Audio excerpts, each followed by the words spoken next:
Well, good evening, everyone. A little dark in here. Good morning. It all depends. I've got my tie all non-straight. I tell you what, I'm going to leave an update here for you. Overnight tonight, we're going to continue to see this wintry mix coming from the south. I don't think we'll see any widespread travel issues until we get past, say, 5, 6 o'clock in the morning. And, of course, it all depends on how fast this moisture moves in. And there is some moisture moving in. We are going to be streaming coverage. You can find our Doppler radar image.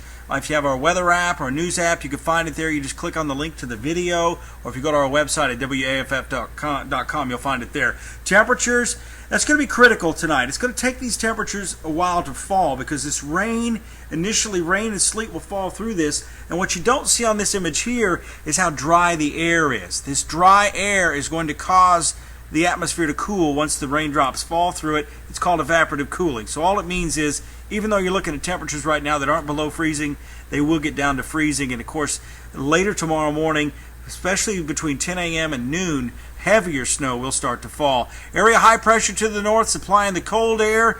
Area low pressure along the Gulf Coast supplying the lift. Now this is going to transition east with time as we go through the day tomorrow.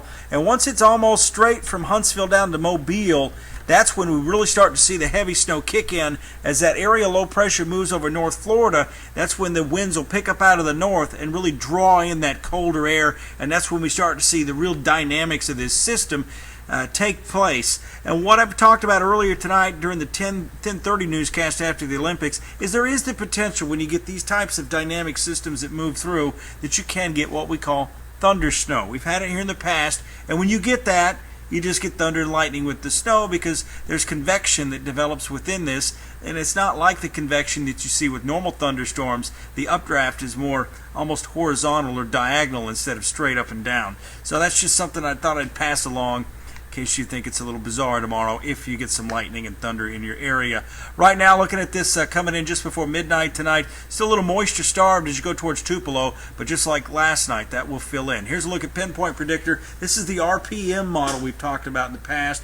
Notice how it slowly approaches after midnight tonight. It kind of get this little mixed bag area there. That's what we're going to see throughout the early morning hours, and that's why we shouldn't have too many significant travel problems out there. But this is the same area that still has some snow on the ground over there from the overnight snow we had yesterday.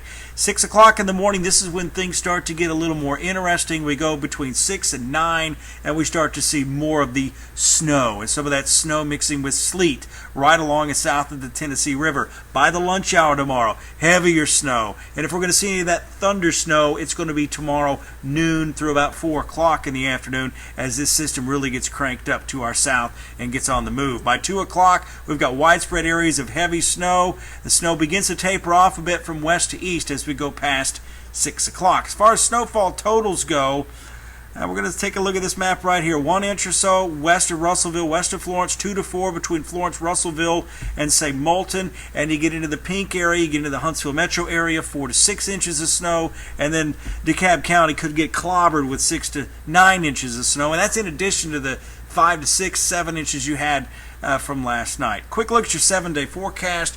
We're looking at a good chance of snow tomorrow. Highs only around freezing. Travel problems, once they develop tomorrow, they're not going to get any better. Roads are going to get bad, and they'll stay bad overnight tomorrow night into Thursday morning.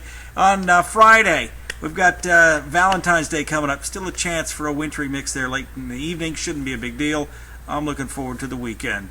Have yourself a safe night. Jeff Castle, Lauren Jones in tomorrow morning.